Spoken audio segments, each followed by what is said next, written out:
My First Gran Turismo is finally here. Whilst it may not have been what some of you guys expected, this serves as an entry point to the Gran Turismo franchise. And in today's video, I'm going to give you a 100% guide and walkthrough of My First Gran Turismo. This will include all of the license tests, music rallies, races, time trials and more, and you can see what is on offer for both new and experienced Gran Turismo players alike. Whilst this guide and walkthrough is mainly there for newcomers, feel free if you're already experienced to sit back, relax and enjoy. So to begin with, we're going to start off at the home screen of My First Gran Turismo, and a familiar face is going to pop up and welcome us to the world. Now, instantly noticeable is the differences in the menus between My First GT and GT7. The first thing you're going to be told to do is head over to the license center, where we're going to try and earn our National B licenses. However, first we do have to tackle a tutorial. Now, I believe you can't really fail this, and it's mainly there to just explain how the assists work and what the driving is feeling and looking like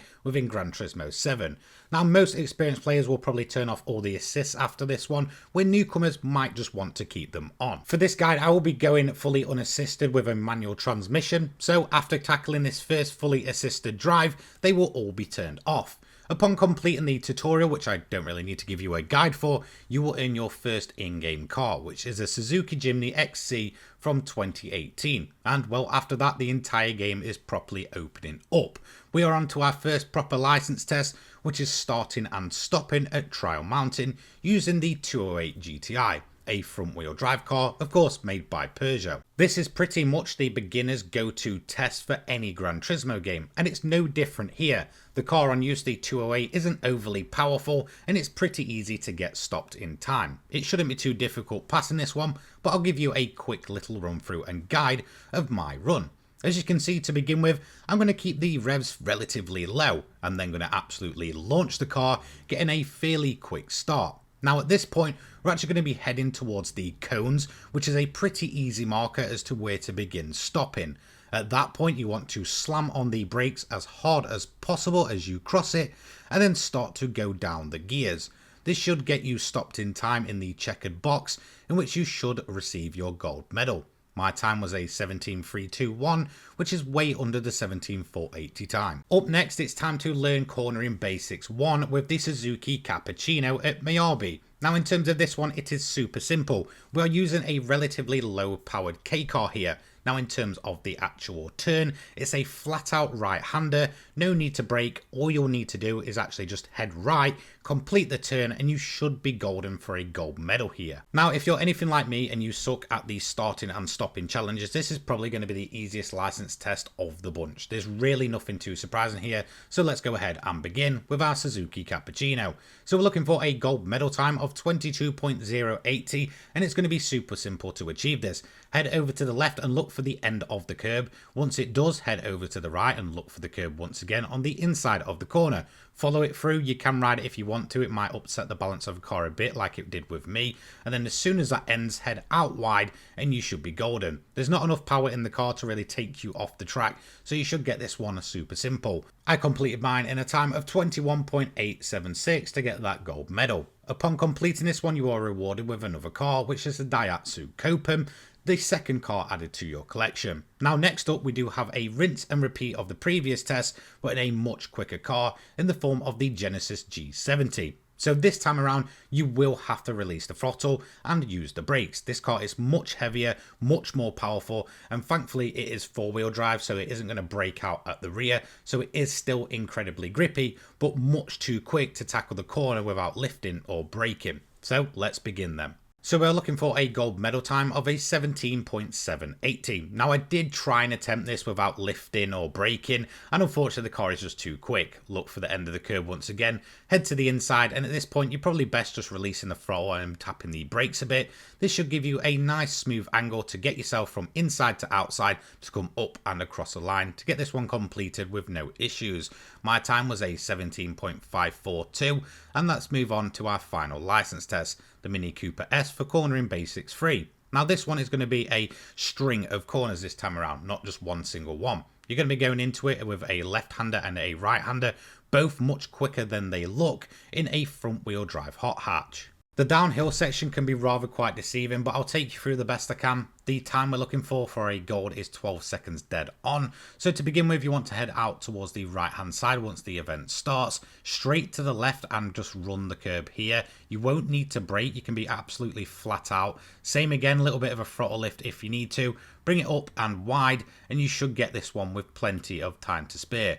Mine was 11.872, and upon completion you will earn your National B license, as well as a third car to your collection, the Volkswagen Golf Mark 7 GTI from 2014. And you've also unlocked a new game mode at this point, which is Music Rally. I will tackle that a little bit later on.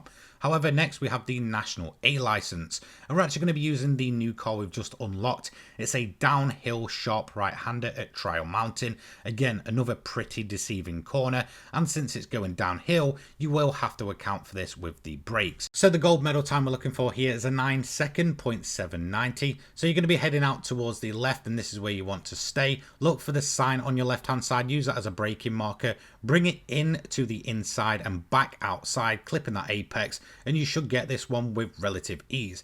Definitely wasn't the fastest time, but a 9.717, and also another car to the collection, the Citroen DS21 Palace from 1970. Number 2 is definitely going to be much more difficult just because of how awkward the car we're given is. This is the Porsche 911 Turbo. It's incredibly quick in comparison to anything else, and also much older and more tail happy. Be aware that the brakes aren't going to be as good. It's more than happy to start braking out at the rear, so you really want to get the car under control. So most of the difficulty, as mentioned, comes from the car itself. We're looking for a gold medal time of a 16.120. To begin with, look towards the right hand side and check for the 150 board. Once you see it, brake as hard as possible to bleed off as much speed as possible. After that, you're heading into the left-hander. You want to get right up against the curb and then get ready to exit it. Now, you do want to put the power down a lot earlier than you might expect to bring yourself out wide, but not too early and not too harsh that it will spin the rear of this car out. So get that throttle control working and away you go to cross the line. I did it with a time of a 16.104. And that's going to move us into our next test. Now this one is much easier. It's a very tight hairpin type turn at the end of Deep Forest. However, the real difficulty comes from the car itself, the Alphard. It's very heavy and very weighty, and the brakes are much better. However, it can be deceiving because you're going at a relatively low speed, how soon or how early you may need to brake. So let's go ahead and try and give this one a run. We're looking for a gold medal time of 19 seconds dead for this one for A3. To begin with, you're going to be exiting the tunnel, and then once again you're looking to the right hand side. Now, what you want to do is look for the beginning of the curb, brake as hard as possible, and then bring yourself into the left-hander. Now, you can put the power down early here. The Alphard is four-wheel drive, and it will stick to the asphalt like no tomorrow. It's not going to spin away from you. A decent exit, and you should get this one gold, no problem whatsoever. I did mine with a time of 18 minutes, 0.880, and we're going to get the Toyota AE86 added to our car collection for car number 5. So next up, we do have a car that's very similar to the Alphard. It's four-wheel drive, super easy to drive. That is the Audi TT. Unfortunately, the difficulty isn't from the car itself for this first consecutive corners. It's actually from the penalty system. Now, corner 1 is very deceiving. A lot of people really like to take a lot of curb there. However, if you take too much for this license test, it is going to invalidate it. So you need to be extra careful on how you tackle the first of the consecutive corners. From then, it's not too bad. So we're looking for a gold medal time of a 15.830. Again, the Audi TT is super easy to drive. It's not really going to break away from you. You want to enter and actually do a decent amount of cutting without cutting too much that it invalidates you. At that point, you just string it along, lift a little bit for this left-hander if you need to, bring yourself out wide, and you should have this one in the bag, no problem whatsoever. A time of 15.584 for me, got this one done and dusted. Just be aware of that cut to begin with. And of course, we have our final National A. This is the Renault R5 Turbo for consecutive corners beginner 2. Now this one is pretty tricky, and once again it's mainly due to the car itself. This being an older car means it's much more sketchy to drive, the brakes aren't as good, and it's definitely going to be trying to break away from you. I would say with a car like this, if you have too many assists on, it's going to constantly be trying to bog down, and if you have them off and you're not confident, it's going to be spinning all over the place. Now, of course, I do have my assists off, and it's going to start off pretty awkward because we actually start on a downhill section, which we're going to have to account for. So head over to the right hand side curb and brake just as these shadows begin in the middle of the curb itself. Bring the car in, dip it into first gear, short shift to second, out wide and back in again. Now just be aware on that final right hander, the car does tend to slide out and break away, so just use a bit of throttle control there. This was done in a time of 22.322 and the goal target was to 22.5. This earned us our National A licence and another car to the collection, the Dodge Challenger RT from 1970. A Legends car in fact, with a decent amount of credits. Now it's time to move into the final license test. This is International B and we're going to begin with Racing Line Intermediate at Deep Forest using the Mazda RX-7. Now we're looking for a goal time here of a 16.040. Now the car itself really isn't that bad. It is probably more powerful than anything you've tried so far, but it's not too powerful that it's really awkward to drive. Again, there's plenty of grip to be had with the RX-7. So let's begin. Now you're going to start on the uphill section where we finished in the Porsche 911 Turbo, and you're going to go straight into a blind left-hander. I recommend turning left straight away and then trying to do a bit of a cut here. Dab the brakes, do the cut, and then once again rinse and repeat. Cut too much there, you will get invalidated, but if you get it right, it should line you up correctly for this right-hander, in which you can then go through the tunnel and complete it. I did mine with a time of 15.803, of course way below the gold medal time. And we do have another new car, the Mitsubishi Lancer Evolution 5. Next up, we do have a fairly easy one overall. This is using the Lexus, bit longer than some of the other ones that we've seen. We're looking for a time of 30.150. However, because it's quite a modern vehicle, there's plenty here that's working in our favour. Mainly the car is quite heavy, but relatively easy to drive, even though it is very, very powerful. The only real tough part of this section is the actual final chicane part. Again, the car just seems to get really upset with the balance and weight transfer there, so try to be as fast and as clean as possible and you should get a relatively easy gold medal. Now in terms of the time, it's a 30.150 and we're going to begin just like in the Mini on the downhill section, but you will need to use your brakes and throttle control through here. As you can see, we're just dabbing them on, keeping the car in a high gear and then switching over to the right hander. Taking it out nice and wide. As soon as the curve begins, brake really hard for this tight right hander. It's really not too bad. Once again, use a bit of throttle control on exit to keep the car nice and stable. And here comes the awkward section. It's a bit of a flick and it seems to really upset the balance of the car.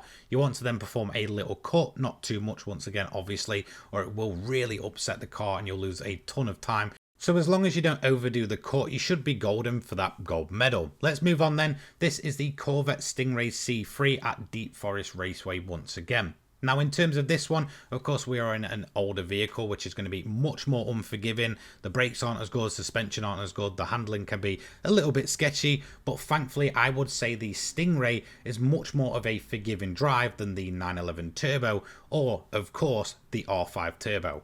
I would definitely say while this one is probably a little bit trickier than the 911 license test, it is definitely much easier than the R5 one, which of course we finished off with our National A license. So let's go ahead and tackle this. We're aiming for a gold medal time of a 29.150.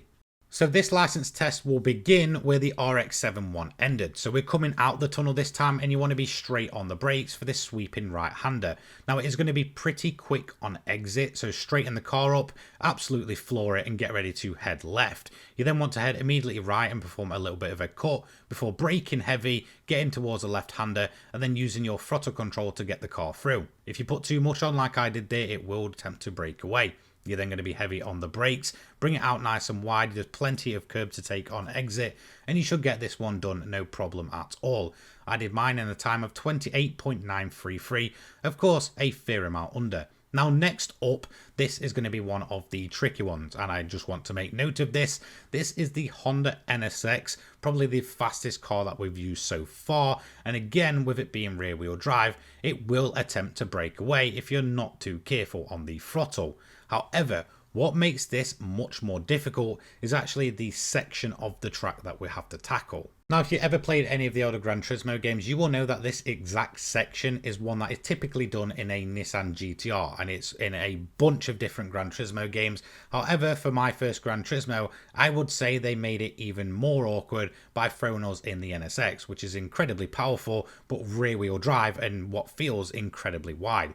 So to begin with, you're actually going to be going into a fairly quick left-hander in the tunnel. So you're going to be straight on the accelerator, and just as the curb ends, onto the brakes, shifting down. Now I took my car into third gear and that was stable enough. Then you want to exit out wide, straight over to the left. As soon as you're fully to the left, brake hard and head back to the right hand side. You can try and cut that corner, just be warned, if you do too much, you will crash out. You then head to the left, get ready to switch it back to the right.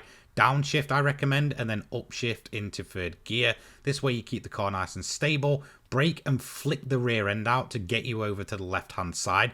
Cut as much as that corner as possible, head out wide, and you should be able to go up across the line at full speed. Mine was a time of 38.754, the gold was a 39.110. Now we have the final license test, and this is where it can get a little bit tricky, I won't lie. Now, this is definitely the longest license test of the bunch, coming in at around about a minute to complete, even with a gold medal time. And I wouldn't say it's awkward because it's long or the fact that it's a difficult section. It's really not too bad. What makes it difficult once again is the car. And it's the main cover car of My First Gran Turismo, the Lamborghini Countach from the 1970s.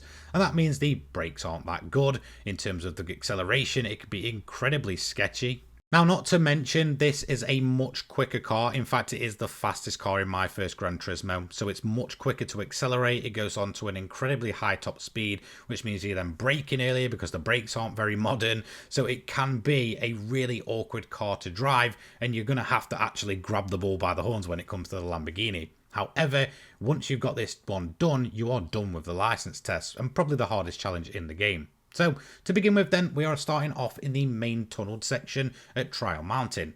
Now, this is where the awkward problem is going to arise. You're coming off an extremely fast section, upwards of 170 miles per hour. Look for the curb and brake as hard as possible. Now, you'll probably notice that the Countach likes to brake out the rear end, so you'll probably have to really try and control this one. Now here, it's a little bit blind, so you're going to go right, left. Again, it's not too bad. Brake as early as possible and just try and keep the car under control. And that is what the majority of the difficulty here is just keeping this car under control. If you're not confident, I recommend just building up over multiple runs. And in fact, the most awkward sections is right at the beginning and right at the end, which is here. You're going to brake as soon as the curb shows itself. Take your car down the gears, once again cut up to the left hand side, bring it all the way to the left, switch to the right, and get ready for a nice bit of throttle control. Again, if you bring it out too heavy on the throttle, it's either going to spin round or throw you into the barrier. Overall though, after a few decent runs, you should be able to get this one even for those newer players. And that is going to complete your International B license, as well as all the license tests available in Gran Turismo 7. And currently, we have 9 cars to our collection, and also time trials mode unlocked. Alright, so next up we have the music rally section of the game. Now this is probably the easiest part of the game. You will basically be put in some fancy kind of time trial. You need to clear the distance in a predetermined car. And up first we have the Mini Cooper S at Miyabi. So before we get into the run for it, I just want to give it a bit of clarity on what Music Rally is. It's incredibly deceiving. So there's going to be traffic, loads of randomized traffic out on track with you, and you'll kind of have to overtake them to progress, although you don't at the same time. And there's this kind of time extension feature, which is completely irrelevant. All Music Rally really is you getting a certain amount of distance before the song ends. In reality, it's really overdone, and whilst Polyphony are still pushing this feature, I cannot understand why. It's hated within GT7, and it's no better here. So let's get beginning then with the Miyabi layout. Again, this is the easiest one of the bunch. It's a super simple track layout, and you're going to notice there's a bunch of different AI traffic spread out throughout the track. All these are going to be is basically moving chicanes. As you can see, when you get to these pink sections that hover above the track, this is a time extension feature. However, it's completely irrelevant since you'll never really ever run out of time. Of course, you do have the mileage for different trophies as well. So 2.64 for bronze, 2.92 for silver, and 3.63 for gold. Now, it's almost impossible not to get the gold medal on these. It is super simple. Just follow the typical track layout, avoid some AI, and you should get this one no problem whatsoever. You don't really have to worry about the time. Upon completing Miyabi, you're going to be awarded with the Volvo 240 SE Estate from 1993. You're also going to unlock the next song, which is When the Saints Go Marching On. Now this one, again, is going to be in the same vein as Miyabi, but this time at Deep Forest Racetrack. We also have a bit of a different car, this time with the Mazda Roadster. So for this second music rally, it is set out pretty much in the exact same way as Miyabi, apart from we're at Deep Forest, which obviously is a much more complex track. The car that we're using as well is probably a little bit more difficult to drive, but not by much. However, I would say that this one felt incredibly short. It takes just over a lap, maybe about a lap and a quarter, to get the song fully complete. You really don't have to go that far. When it comes to the AI, I would say they're more roadblocky than at Miyabi, so just be aware that if one's in your way, you might want to try and get past it as fast as possible. Overall though, I would say this is perhaps the hardest in terms of the travel time and the overall completion time, if that makes sense. The song seems to go by incredibly quick here. So I would say the main thing you need to focus on here is actually the AI themselves. They do play more of a key role in kind of blocking you off. So you do want to get through them as quickly and cleanly as possible. Yes, they are still very limited and pretty much roll in chicanes, but you know, honestly, they do play a much more key role in slowing you down. If you catch them at the wrong time or you don't quite get past them quick enough, there is a chance that they are going to hold you up. However, because this one is so short, the travel time is incredibly short as well and should be easily hit. However, I would say this is probably the hardest of all three of them. In the end, we are going to be awarded with the Mazda Roadster S ND from 2015. And of course, this is also going to unlock the final song of the bunch for the music rally portion of the game, thankfully. So next up is going to be an absolute Gran Turismo classic. Of course, I cannot play it because it's copyrighted, but you are going to unlock Moon Over the Castle GT7 version, which is going to be now available for us to tackle. Now, when it comes to this specific track, I would say that it's the hardest in terms of the track layout, but perhaps the easiest one to go ahead and actually complete. A little bit like the Deep Forest one, it's going to be just over a lap to get it done and dusted, and we're actually in a car that we're not going to be able to use in the entirety of the rest of the game, which is the Alfa Romeo 4C. Unfortunately, this is the only taste of this car you're going to get in My First Gran Turismo, which is unfortunate since it's incredible to drive. However, it is much quicker than the other two cars that we've been using, the Mini and of course the Mazda, so just be aware that if you're not that confident, this car could be a bit of a shock to the system. Overall though, it's nothing too much and you should be able to get this one done without any real true issues.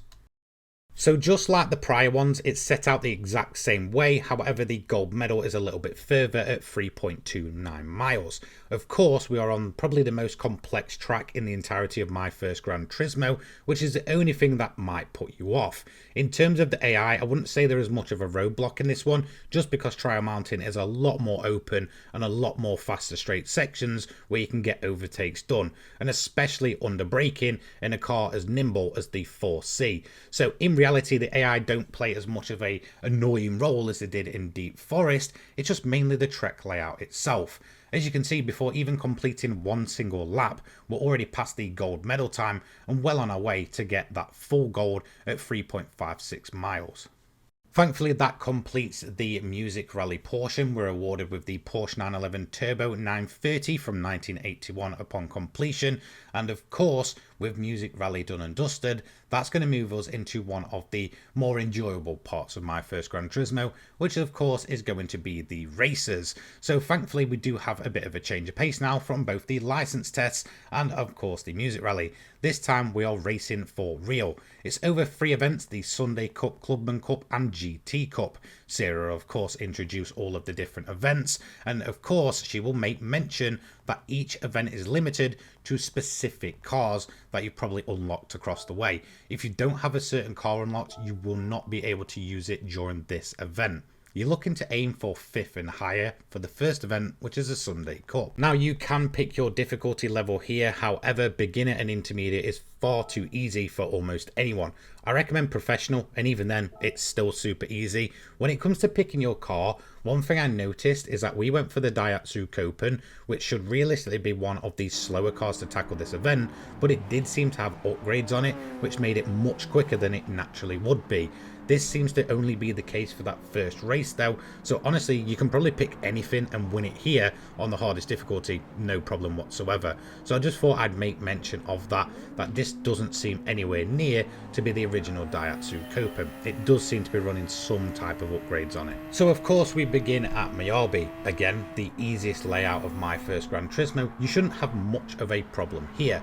However, one thing I'm going to make mention is that lead vehicle seemed to have the biggest gap margin or lead margin in comparison to the other two events. So whilst to begin with you might be able to absolutely fly through the different groups of vehicles and pick them off one by one, having no issues whatsoever, by the time you get into second place you may notice that the Alphard has an enormous lead over the rest of the field, meaning that you will have to do a bit of chasing in what is a relatively short race at only 3 laps, and it's going to take you around about 50 to 55 seconds to get a single lap in here.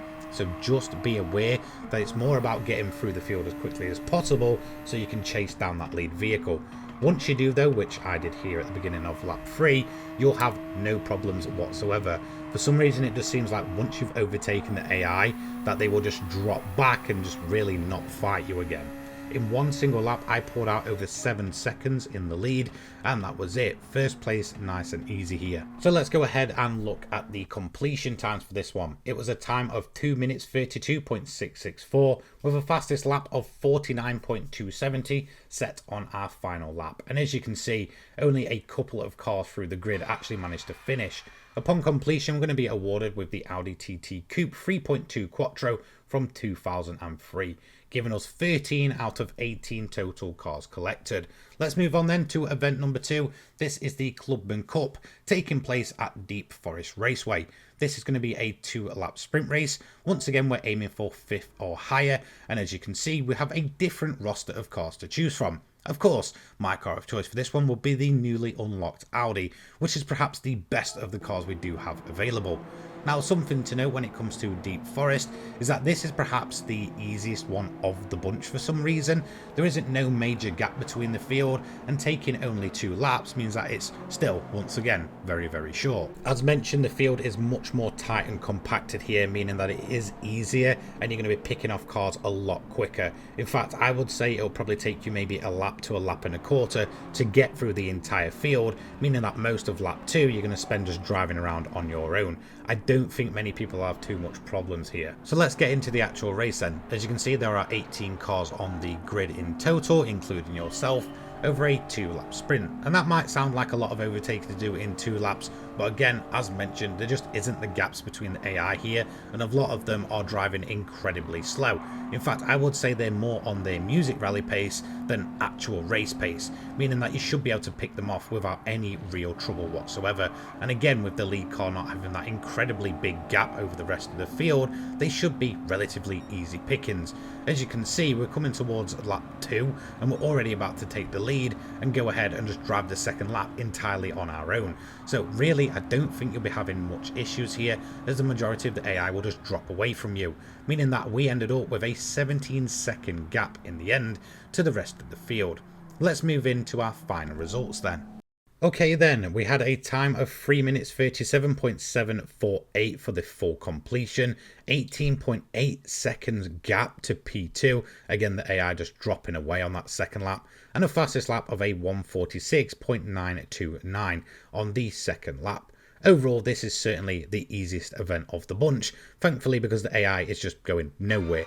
That is also going to unlock us car number 14, which is the Mazda RX-7 Spirit R Type A FD from 2002. And of course, it's going to unlock the Gran Turismo Cup, which is going to be our 3rd and final race of the bunch. So moving on to the GT Cup. This is the game's, I guess, premium race event. It takes place at Trial Mountain Circuit and of course features the fastest cars in My First Gran Turismo, meaning once again our roster of vehicles available is different. We have the likes of the Countach, NSX, and it's actually going to be the Honda that we're going to pick for this event. For me, I just absolutely love this car and it was an easy choice for me. So in terms of the Trial Mountain event, it is set out a little bit differently. Of course, it is the longest of the 3 events by a fair margin, taking place over 3 laps. You're looking at around about 6 minutes or so to get this one completed. And in terms of the AI, once again, they're going to be jumped up a pace. Unlike Deep Forest though, they are not all bundled together in some ridiculous small margin. In fact, there's some bigger gaps here, and again, a lot of the AI will decide to just run off into the distance, meaning that you do have a fair amount of ground to cover before you get towards those front runners. So let's go ahead and get it started then. So there are 20 cars on the track over a 3-lap sprint race. Again, it is definitely the longest of the bunch, and in fact the AI here just seemingly are much quicker overall. Again, they are using some much faster machinery as well, so that's kind of obvious. However, I did notice that those big gaps were starting to show again. A little bit like Miyabi, the leader had a huge margin over the rest of the field. It did take me a fair amount of time to actually track down and get overtaken. So as you can see, we're just going to work our way through on the main straight. Once again, a typical issue with Gran Turismo AI is that they are very, very slow in a straight line most of the time, and that seemed to be the case here as we moved up into P12. Now, as for the rest of the field, once again, we're going to get them on a big straight, which is the start-finish line, going on to lap 2, as we picked a bunch more of them off, and we continued to work up the field. Now, once we got to the front runners, which was the 911 Turbo and of course the Lexus, you will notice that the lead car has a major advantage over the rest of the field. 8 seconds or so. Eventually we did get him tracked down on lap 3. Just before we got into the tunnel, we threw it up the inside, got the position taken, and then went on to take what was a pretty big gap in the end of around about 8 seconds. So again, it does seem that they're going to give certain AI a massive advantage and then get them to kind of close up once you've overtaken. They just won't give you any issues. It's more about chasing the rabbit than it is actual racing. So our completion time here was a 6 minutes 47.808 with an 8.9 second gap to second place, and then there was just some huge gaps through the rest of the field. We had a fastest lap of a 2 minute 12.603 there on the final lap, and that's going to complete the racing segment of My First Gran Turismo, and that is going to leave us one more section to go ahead and tackle. We also have another car unlocked, which is 15 out of 18, and the Ferrari 308 GTB. So with that, we have one more section of My First Gran Turismo to complete, and that's going to be time trial. Sarah's going to tell us exactly what this is, but for a rundown, it's a specific car on a specific track, and there are certain set times that you need to go ahead and beat for different medals. As you can see, up first we have Miyabi once again in the Mini Cooper S, and we are looking for a 50-second dead for a gold medal. Now this is definitely the easiest one of the bunch. We're in a front wheel drive car, relatively low overall power on a very simple track layout. I will take you across my entire lap, which was a 49.166, and I will slow it down at some segments that I deem necessary. So to begin with, we're going to start off in auto drive. It's then going to put us on our lap as we cross the line. So turn 1, we covered this in the license test. You should be used to this by now. You might have to dab on the brakes, use a bit of throttle control, but you're just aiming to keep it on the inside and then take yourself out towards the outside of the track. After that, you're then going to kind of drift over to the right hand side and get ready for a fairly quick left-right section. You may need to tap on the brakes and lift a bit, but you should be able to get through here no problem whatsoever without losing too much momentum. And now comes the tricky bit. I'm going to slow it down here. You're looking for the curb on the left hand side, brake nice and hard, and go down the gears.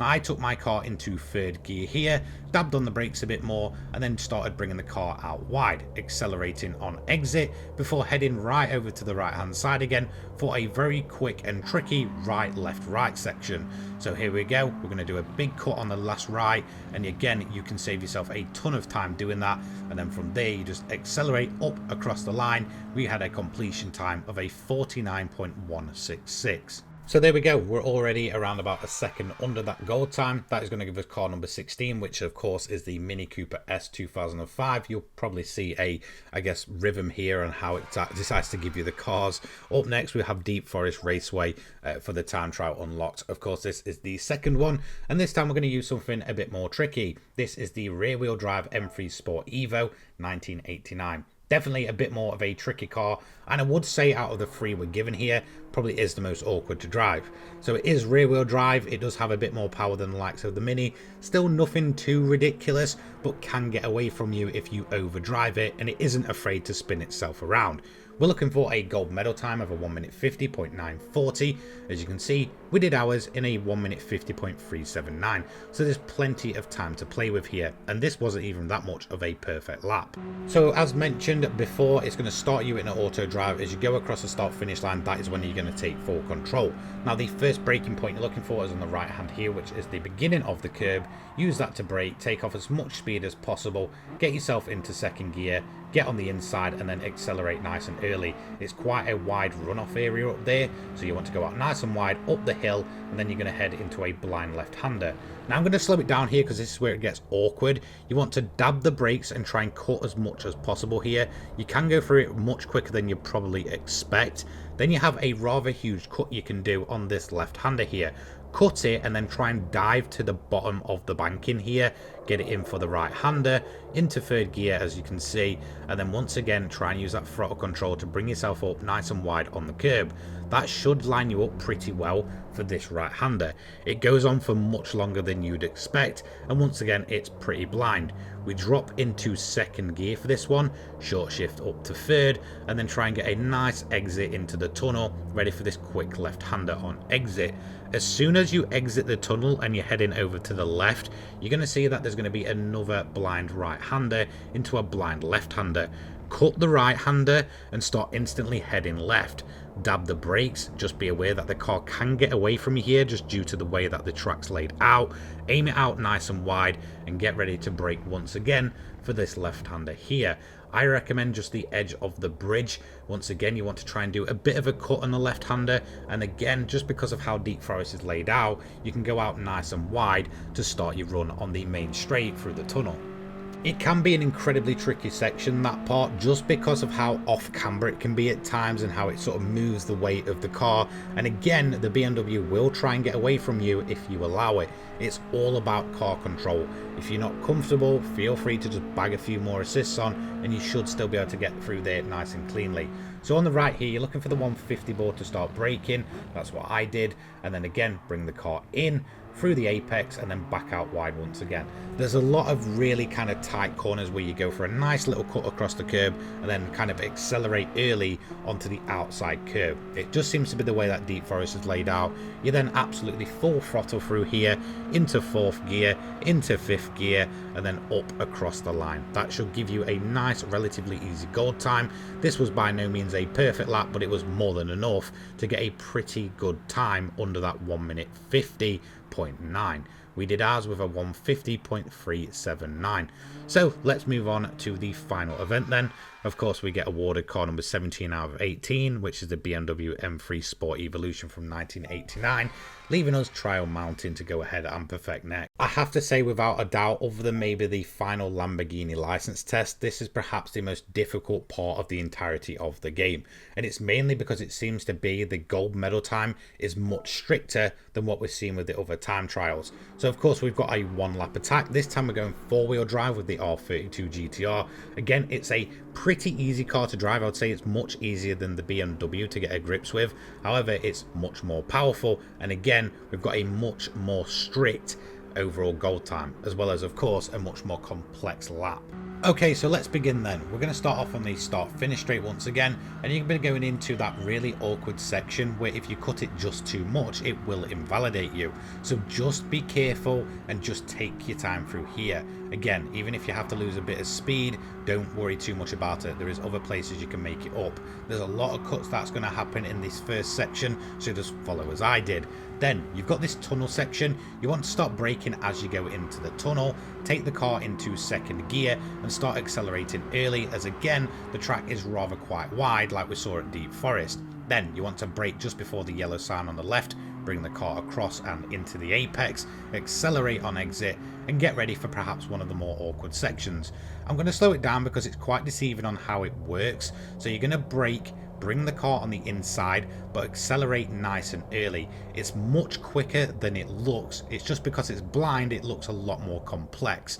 Bring your car from left to right and then instantly flick back to the left to perform this cut down here. It will not invalidate you, don't worry about it. Go on the inside of the corner and back out towards the wall, but of course don't hit it, or again it will cancel your lap. Get that part correct and you should be absolutely golden for a very quick time, way under that gold medal time of a 2 minute 15.810. I would say that point of trial mountain is critical for getting quick laps. Of course, then you're onto the main straight, whereas if you butter it, you're going to lose a ton of time down here. But if you're fast enough, you want to look for the beginning of the curb, brake hard, bring it across to the left, and get ready for this sweeping left-hander. Once again, you can accelerate nice and early as it's very wide on exit, over to the left and then flick back to the right for a cut. Now the car wouldn't come across as I really wanted it to, but I would say this is the next awkward section. It's a very quick right left, brake in a straight line and bring it onto the inside of this corner here. Again, it's critical to get this point right to get an incredibly quick time here.